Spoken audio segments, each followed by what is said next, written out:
কিরে মিনি আজ বাড়িতে কে রান্না করছে? ইশারত তো ছুটি। অন্য কাজ আছে। ওর কি কাজ আছে? আর এইদিকে কচু রয়েছে, কাঁচকলা রয়েছে, আর এইদিকে রাঁধুনি রয়েছে। বিশ্বকর্মা পুজো হলে বাড়িতে চুলের কালার করতে বসে গেছি। সুপ্রভাত বন্ধুরা, তোমাদের সবাইকে স্বাগত জানাচ্ছি দুপুরে একটি ফ্রেশ নিউ ব্লগে। আর অবশ্যই এটা খাবারের ব্লগ, কারণ খাওয়াই ধর্ম, খাওয়াই কর্ম। যা দেবে সঙ্গে তা কিছুই যাবে না অঙ্গে। তো চলো, যে কদিন বাঁচবো সে কদিন খাবো আর তোমাদের সঙ্গে ব্লগ শেয়ার করবো। তো চলো আজকে ব্লগটা শুরু করা যাক। কিন্তু এত বৃষ্টির জন্য ঠাকুরই আনতে যেতে পারি না এখনো। এ দেখো আমার গোপাল আজ রাধা লকেট পড়েছে। ওরে বাবা রে, বিশাল ব্যাপার তো তোর। হ্যাঁ, তোর একটা বন্ধু আসবে, সারা রাত গল্প করবি দিয়ে তার সাথে।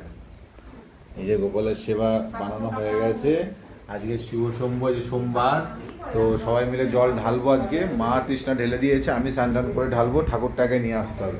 প্রচন্ড বৃষ্টি, বৃষ্টি থামারই নাম নিচ্ছে না। 500 টাকা দাম চাইলো। হ্যাঁ আরে বাবা, ঠাকুরের কি দাম রে, চিন্তা করার বাইরে। চন্দনবাট ছিলিস? চন্দনবাটা হয়ে গেছে? আজকে কি কোনো ঠাকুর ফুল পাইনি নাকি বৃষ্টির জন্য নাকি? আজকে শুধু এর ফুলটা আদায় করে নিয়ে এসেছে, যেহেতু আজকে এর বার, তো আজকে ফুলটা আদায় করে নিয়ে আসছে। আর বাড়িতে যেহেতু দুটো জবা ফুল ফুটেছিল, তো সেহেতু বজরংবলী একটা ফুল পেয়েছে, আর কেউ পায়নি। তো এই হচ্ছে ব্যাপার। বৃষ্টিতে সব মানে কাজ লন্ডভন্ড হয়ে যাচ্ছে, যেহেতু এখনো পর্যন্ত ঠাকুর আসেনি। দেখা যাক, কাকা যদি নিয়ে আসে তো তোমাদের সঙ্গে শেয়ার করছি, তো ব্লগটা দেখতে থাকো। তো ঠাকুর চলে এসেছে।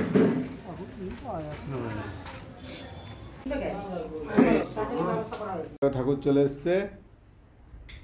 ঠাকুর যে কাকার হাত ধরে এসছে, বৃষ্টির মধ্যে ঠিক টোটো করে চলে এসেছে বাড়িতে। হ্যাঁ, আমাদের বাড়িতে গেরুয়া ঠাকুর নিয়ে আসেনি, কিন্তু এবার গোপাল বলেছে গেরুয়া ঠাকুর নিয়ে আসবে, তাই গেরুয়া ঠাকুরই এসছে বাড়িতে এবার। ঠিক আছে, বুঝতে পেরেছো? তো চলো, কি হচ্ছে না হচ্ছে সবটা তোমাদের সঙ্গে শেয়ার করবো। গোপালের আরতি শুরু হয়ে গেছে, মা আরতি করছে, আর ওদিকে রান্নার প্রস্তুতি শুরু হয়ে গেছে। আজকে সোমবার, যেহেতু আজকে সোমবার সেহেতু আজকে বাড়িতে নিরামিষ। তো চলো, কি হচ্ছে নিরামিষের মধ্যে রান্না বান্না সেটা তোমাদের সঙ্গে শেয়ার করবো। এরকম মা আরতি করা শুরু করে দিয়েছে গোপালের। তো ঠাকুর চলে এসছে, ঘুরিতে বাজে এখন ঠিক মোটামুটি দেখো 10:30। তো রান্নাবান্নার প্রস্তুতি শুরু হয়ে গেছে, যেহেতু আজকে সোমবার সেহেতু আজকে নিরামিষ হবে আমাদের বাড়িতে, কারণ সোমবারটা আমাদের বাড়িতে সবাই মানে। মা ওইদিকে গোপালের আরতি করছে, নিশ্চয়ই উলুধ্বনির আওয়াজ শুনতে পাচ্ছ তোমরা। কিন্তু আজকে আমাদের বাড়িতে কে মানে সবজি কাটছে জানো? তো চলো দেখাচ্ছি তোমাদেরকে। কিরে মিনি আজ বাড়িতে কে রান্না করছে? ইশারত তো। চলো, কি রান্না বান্না হচ্ছে দেখাচ্ছি। সবটাই নিরামিষ আজকে। কিরে আজকে তোর ছুটি? অন্য কাজ আছে। ওর কি কাজ আছে আজকে? ঠাকুর ঘরে পুজো আছে না। আর আজকে ঠাকুর ঘরে পুজোর বাসন থালা এগুলো ধোবে আজকে বাবার রান্নার ডিপার্টমেন্ট। তো চলো, কি রান্না বান্না হচ্ছে দেখাচ্ছি তোমাদের সাথে। আলু ভাজা হয়ে গেছে, আর ওইদিকে কচুর তরকারি হচ্ছে, মানে গাটি কচুর তরকারি, আলু ভাজা আর কুমড়োর চাটনি। কুমড়োর চাটনি তোমরা কে কে দেখেছো বলতে পারবো না, তোমাদের সঙ্গে একটা নতুন রেসিপি শেয়ার করবো, কুমড়োর চাটনি। তো চলো, ওদিকে বাবা কি রান্না করছে সেটা দেখে আসি। ভাজা হচ্ছে, আর এইদিকে কচু রয়েছে, কাঁচকলা রয়েছে, আর এইদিকে রাঁধুনি রয়েছে, রান্না করছে। তো চলো ভিডিওটা দেখতে থাকো। জল চলে গেছে এর মধ্যে, এরপরে এইগুলো চলে যাবে একটু ফুটলে পরে। কচুর তরকারি আমাদের রেডি হয়ে গেছে, এবার মা এটাকে নামাবে। হ্যাঁ, তোমরা হয়তো ভাবছো যে মা কেন বলছে, বাপি চলে গেছে, আবার রাঁধুনি চেঞ্জ হয়ে গেছে, এই যে মা বসে পড়েছে এখানে। কচুর তরকারিটা এবার নামানো হবে, তো চলো সেটা তোমাদের সাথে শেয়ার করছি। এদিকে গাড়ি ধোয়া হচ্ছে, এইটা সেই বুলেটটা। এই যে অরিত্র, আর বাইরে অনেক গাড়ি আছে যেগুলো বাপি ধুচ্ছে, আর বাকি সকালে কাকা ধুয়েছিল অনেক গাড়ি। তো কালকে যেহেতু বিশ্বকর্মা পুজো, তো সেগুলো সবই প্রায় পুজো হবে। গাড়ি ধুচ্ছিস নাকি রে? বাইরেগুলো ধোয়া হয়ে গেছে? ও, এটার বাইরে বের করতে হবে না, এখানেই হয়ে যাবে। একদিন কাদা খেয়েছিল সেই নৃসিংহদের তলা দিয়ে আসার দিন। তরকারি দেখো আমাদের কিন্তু রেডি হয়ে গেছে। এবার আমি যে ব্লগটা তোমাদের সাথে এতক্ষণ ধরে শেয়ার করবো বলছিলাম, যেটার জন্য আজকের ব্লগটা আরেকটু স্পেশাল হবে, সেটা হচ্ছে কুমড়োর চাটনি। হ্যাঁ, এটা একটা স্পেশাল মেনু, আর সেটা আমি তোমাদের সাথে শেয়ার করব। আজকে মা কুমড়োর চাটনি করবে। আমি জানি না তোমরা কারা খেয়েছো কিনা, বা খেয়েছো, যারা খেয়েছো তারা আমার কমেন্ট সেকশনে জানিও যে কারা কারা খেয়েছো, তাদের কেমন লাগে। তো যাই হোক, বেসিক্যালি আমি আজ কুমড়োর চাটনির রেসিপিটা তোমাদের সাথে শেয়ার করতে চলেছি, তো তোমরা দেখতে থাকো। কিন্তু তেল চলে গেছে, আর কুমড়োগুলোকে ঠিক এরকম সাইজ করে ছোট ছোট করে কাটা হয়েছে। পাঁচফোড়ন চলে গেল, শুকনো লঙ্কা, পাঁচফোড়ন আর শুকনো লঙ্কা গেছে।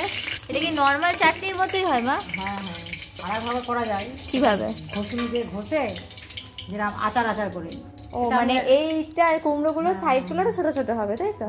জিরি জিরি করে ঘষুনি দিয়ে কেটে। ও। এটা আমি একদম বাংলা চাটনি। বাংলা চাটনি হচ্ছে। এটা হচ্ছে একরকম হচ্ছে কুমড়োর যাকে বলে টক। ও কুমড়োর টক হচ্ছে, টক মানে চাটনি, চাটনি মানে টক। বাংলায় হ্যাঁ। কুমড়োর টক। তো এটা অলরেডি কিন্তু ভাজা ভাজা হয়ে গেছে, এবার কুমড়ো চলে যাবে নাকি? তো দেখো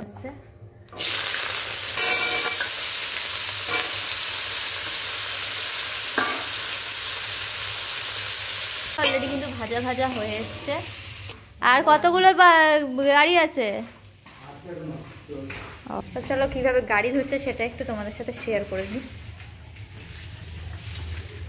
এইটা অলরেডি ধোয়া হয়ে গেছে, আর ওটাকে ধুচ্ছে ওই যে বাপি আর অরিত্র মিলে। প্রচুর জল এখানে, এমনিতেই বৃষ্টি হয়েছে প্রচুর। এতে সামান্য নুন দেওয়া হবে, মানে হলো আর কি।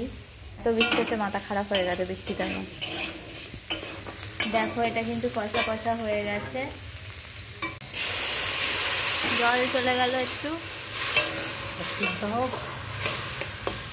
তেঁতুল কিন্তু জলের মধ্যে অনেকক্ষণ গুলে রাখা হয়েছিল, তো সেটা এর মধ্যে দিয়ে দেওয়া হলো, যেহেতু এটা টক হবে সেই কারণে।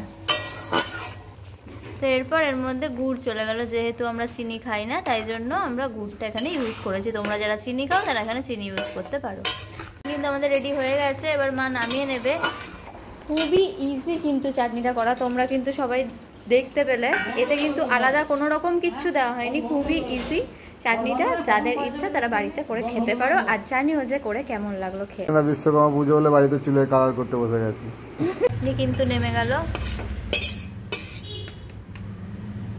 মোটামুটি আমাদের যা যা বাড়িতে রান্না হলো, এবং বেসিক্যালি আমি যেটা দেখাতে চাইছিলাম কুমড়োর চাটনি, সেই রেসিপিটা আমি তোমাদের সাথে শেয়ার করে দিয়েছি। তো ব্লগটা আজকের মতো এখানেই শেষ করলাম। ভিডিওটা ভালো লাগলে অবশ্যই লাইক কমেন্ট আর একটা ফলো করে দিও। কালকে বিশ্বকর্মা পুজোর ব্লগ আসছে, তোমরা অবশ্যই সেটাকে দেখো। আর তার জন্য মিষ্টির রং তুলিকে কিন্তু প্রচুর প্রচুর ভালোবাসতে হবে আর ফলো করে দিতে হবে। তো চলো আজকের মতো টাটা।